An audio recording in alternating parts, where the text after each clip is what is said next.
బమ్మెర పోతన గారు రచించిన శ్రీమద్ భాగవతం ప్రథమ స్కంధంలోని కుంతీ స్తుతి. శ్రీమద్ భాగవతం భగవంతుడికి భక్తుడికి ఉండే సంబంధాన్ని తెలియజేస్తుంది. ఆత్మ పరమాత్మకు ఉండే సంబంధాన్ని తెలియజేసి పరమ పురుషార్థమైనటువంటి ఆ మోక్ష ఫలాన్ని అందించేది ఈ పరమ పవిత్రమైన భాగవతం. అందులో దశమ స్కందంలో ద్వాపర యుగంలో శ్రీకృష్ణ పరమాత్ముడు అవతరించాడు.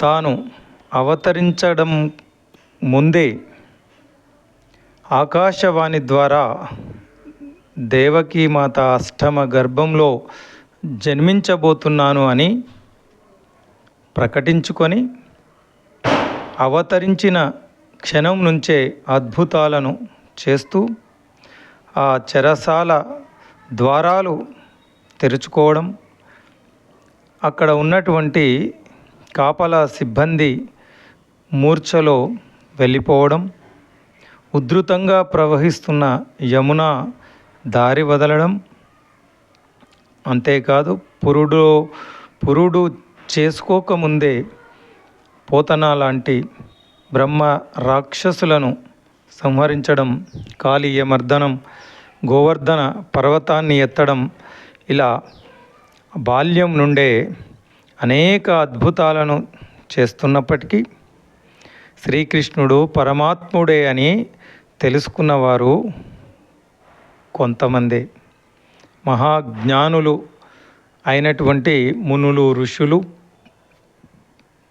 భీష్మ పితామహులు, విదురుడు, కుంతి మాత ఇలాంటి మహాజ్ఞానులు కొందరు మాత్రమే కృష్ణుడు పరమాత్ముడుగా గ్రహించగలిగారు. దుర్యోధనుడు లాంటి మూర్ఖులు ఇవన్నీ తెలుసుకున్న తర్వాత కూడా శ్రీకృష్ణుడిని పరమాత్ముడుగా గుర్తించలేని మూర్ఖులు ఆనాడు ఉన్నారు. అందుకే పరమాత్మ మన కళ్ళ ముందు కనిపించిన పరమాత్ముడని గుర్తించాలంటే ఆ జ్ఞానం, ఆ సంస్కారం ఉంటే తప్ప భగవంతుణ్ణి గుర్తించలేము. శ్రీకృష్ణుడు పరమాత్ముడే అని గుర్తించినటువంటి కుంతీమాత ఆ శ్రీకృష్ణ పరమాత్ముడి అద్భుతంగా స్తుతించింది. అది పోతనామాత్యులు ఈ కుంతి స్తుతిని అద్భుతంగా వర్ణించారు. ఆ పోతనామాత్యుడి పద్యాల రూపంలో ఉన్నటువంటి అద్భుతమైన కొన్ని పద్యాల మనం ఈరోజు పద్యాలను చూద్దాం. పురుషుండార్జుడు ప్రకృతికిన్ పరుండు అవ్యయుడు అఖిల భూత బహిరంతర్భాసురుడు లోక నియంతయో పరమేశ్వరుడైన నీకు ప్రణతులగు హరి.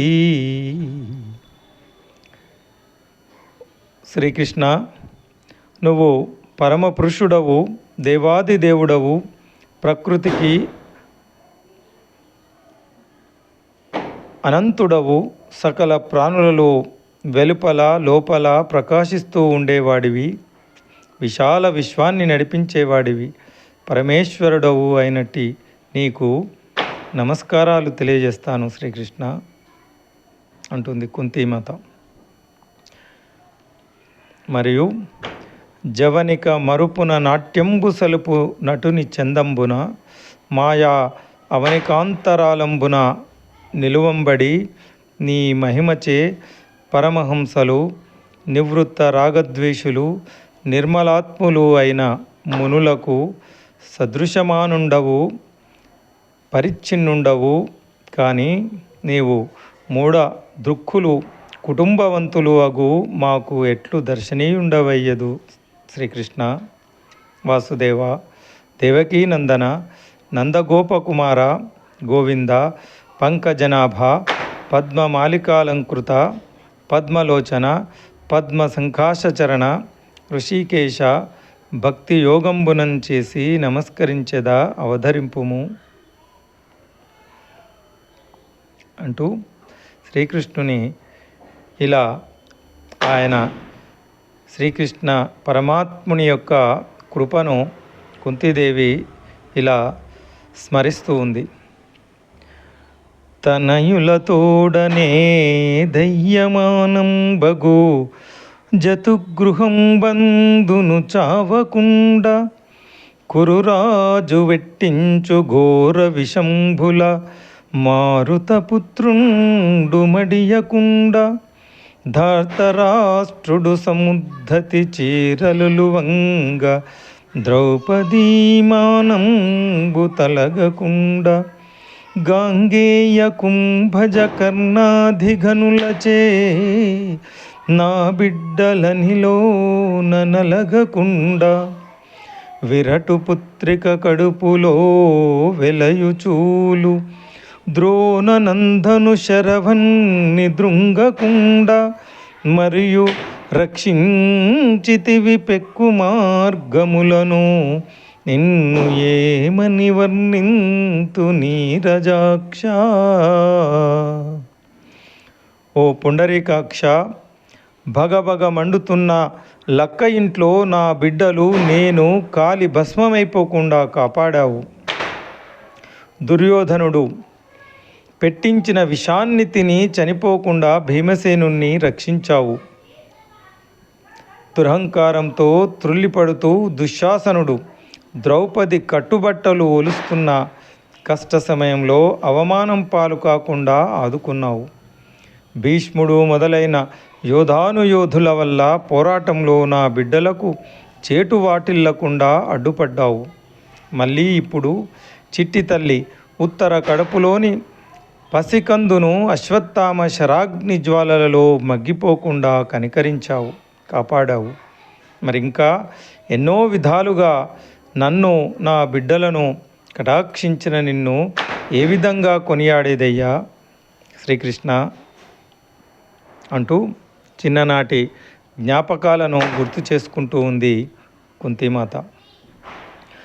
కోపముతోడ నీవు దధి కుంభము భిన్నము సేయుచున్నచో గోపిక త్రాటగట్టిన వికుంచిత సాంజన భాష్పతోయా ధార పరిపూర్ణ వక్త్రము కరంబుల ప్రాముచు వెచ్చనూర్చుచున్ బాపడవై నటించుట కృపాపరా నామది చోద్యమయ్యడిన్. కోపముతోడ నీవు దధి కుంభము భిన్నము సేయుచున్నచో గోపిక త్రాటగట్టిన వికుంచిత సాంజన భాష్పతోయ ధారా పరిపూర్ణ వక్త్రము కరంబుల ప్రాముచు వెచ్చనూచుచున్ బాపడవై నటించుట కృపాపరా నామది చోద్యమయ్యడిన్. ఓ దయామయ శ్రీకృష్ణ, చిన్నప్పుడు నీవు ఒకసారి కోపం వచ్చి పాలకుండ బద్దలు కొట్టావు. అప్పుడు మీ అమ్మ యశోదాదేవి తాడు పట్టుకొని వచ్చి కట్టేసింది. అన్నీ తెలిసిన నువ్వేమో కాటుక కలిసిన కన్నీటి ధారలను చేత్తో పామేసుకుంటూ ఉడికిపోతూ చంటిపిల్లాడిలా నటించడం తలుచుకుంటే ఇప్పటికీ నా మనసులో ఆశ్చర్యం కలుగుతుందయ్యా.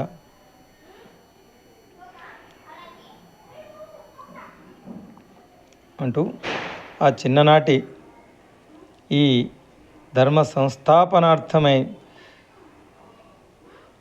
మహాభారత యుద్ధంలో పార్థ సారథిగా పాండవులకు విజయాన్ని అందించి దుష్ట శిక్షణ శిష్ట రక్షణ ధర్మ సంస్థాపన చేసినటువంటి శ్రీకృష్ణ పరమాత్ముడే చిన్నప్పుడు యశోదామాత పాలు ఇవ్వడానికి కొంచెం ఆలస్యం అయ్యిందని చెప్పి కోపంతో ఆ పాలకుండను పగలగొట్టగా యశోదామాత కోపగించి నిన్ను బంధించి కట్టేసిందట.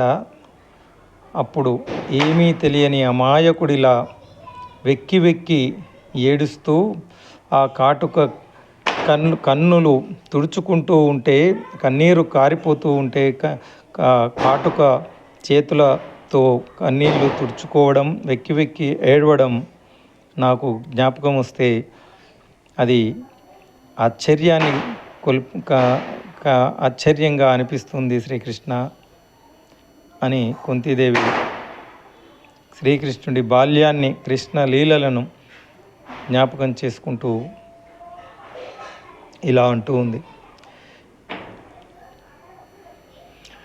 నిన్ను చింతించుచున్ పాడుచున్ పొగడుచున్ నీ దివ్య చారిత్రముల్ వినుచున్ చూతురుగాక లోకులు ఇతరాన్వేషంబుల చూతురే ఘన దుర్జన్మ పరంపరాహరణ దక్షంబై మహాయోగి వాగ్వినుతంబైన భవత్పదాబ్జయుగమున్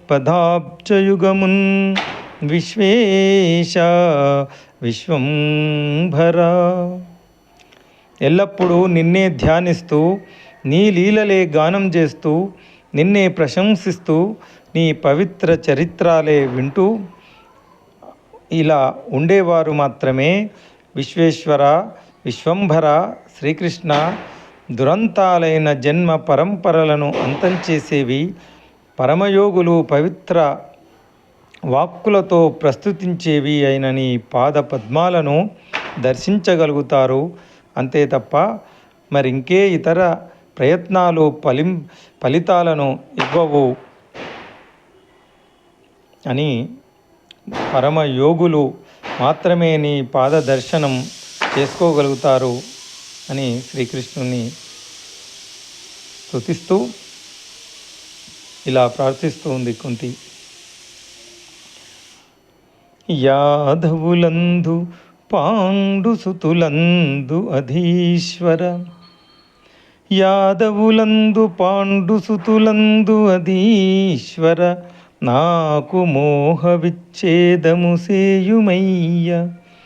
ఘన సింధువు చేరెడి గంగభంగి నీ పాద సరోజ చింతనముపై అనిశంభుమదీయ బుద్ధి అత్యాధర వృత్తితో గదియునట్లుగా చేయగదయ్య ఈశ్వరా. ఏం అద్భుతమైన భావన!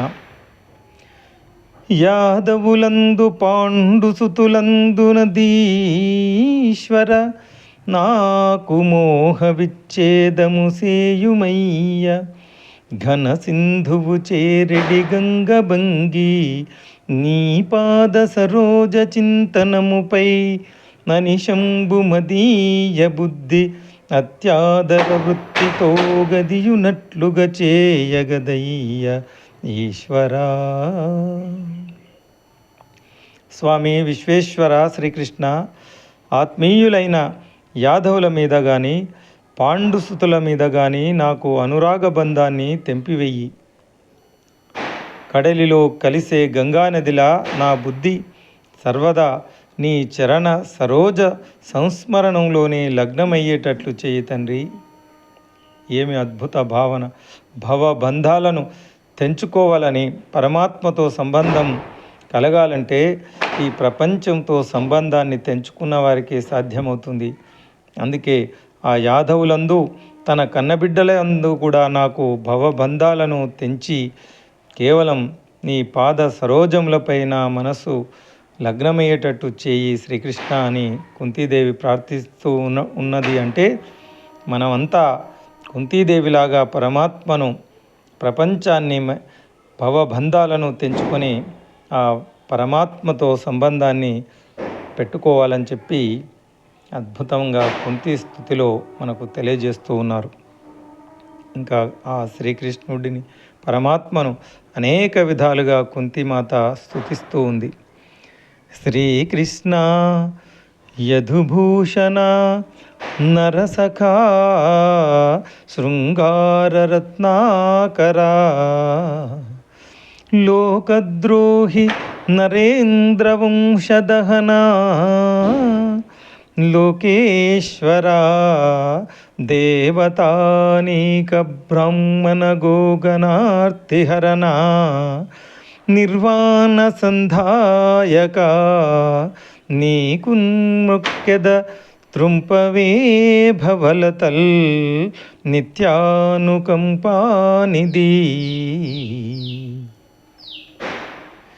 శ్రీకృష్ణ యదుభూషణ నరసకా శృంగారరత్నాకరా లోకద్రోహి నరేంద్రవంశదహన లోకేశ్వరా దేవతానీక బ్రాహ్మణ గోగణార్తిహరణ నిర్వాణ సంధాయక నీకున్ముఖ్యద త్రుంపవే భవలతల్ నిత్యానుకంపానిధి. ఓ శ్రీకృష్ణ, యదుకుల భూషణ, అర్జునమిత్ర, శృంగారరత్నాకర, జగత్కంటకులైన రాజుల వంశాలను దహించేవాడా, జగదీశ్వర, ఆపన్నులైన దేవతల, బ్రాహ్మణుల, ఆవుల మందల ఆర్తులను బాపువాడా, మోక్షాన్ని ప్రసాదించే ప్రభు, నీకు నమస్కరిస్తూ ఉన్నాను. నాకీ భవబంధాలను తెంపెయ్యవయ్యా ఓ శ్రీకృష్ణ అంటూ ఈ విధంగా కుంతీమాత మధురోక్తులతో మాధవుణ్ణి కొనియాడింది. ఆమె ప్రార్థనను అంగీకరించిన శ్రీకృష్ణుడు మాయామయమైన తన మధుర మందహాసంతో మైమరిపించాడు. రథారూఢుడై హస్తినాపురానికి తిరిగి వచ్చాడు. కొంతకాలమైన తరువాత కుంతి, సుభద్ర మొదలగు వారికి చెప్పి ద్వారకా నగరానికి ప్రయాణమైనాడు గోవిందుడు. కొద్ది కాలం ఉండమని ధర్మరాజు బతిమాలడంతో ఉండిపోయాడు. చుట్టాలందరినీ మట్టు పెట్టానన్న దుఃఖంతో తల్లడిల్లుతున్న ధర్మరాజును కృష్ణుడు, వాయసుడు, ధౌమ్యుడు మొదలైన వారు ఎన్నో విధాల ఓదార్చారు. అయినా ఆయన మనస్సు ఊరట చెందలేదు. వ్యాకులమైన హృదయంతో ధర్మరాజు ఇలా అనేక విధాలుగా బాధపడుతూ ఉన్నాడు. ఈ భాగవత ప్రథమ స్కందంలోని మహాభారత యుద్ధం తర్వాత కుంతిమాత శ్రీకృష్ణ పరమాత్మను స్తుతించడం అద్భుతమైన అనేక స్తుతులలో ఈ కుంతి స్తుతి మహాద్భుతమైనటువంటి ఘట్టం. ఇది విన్న, చదివిన మహద్భాగ్యం.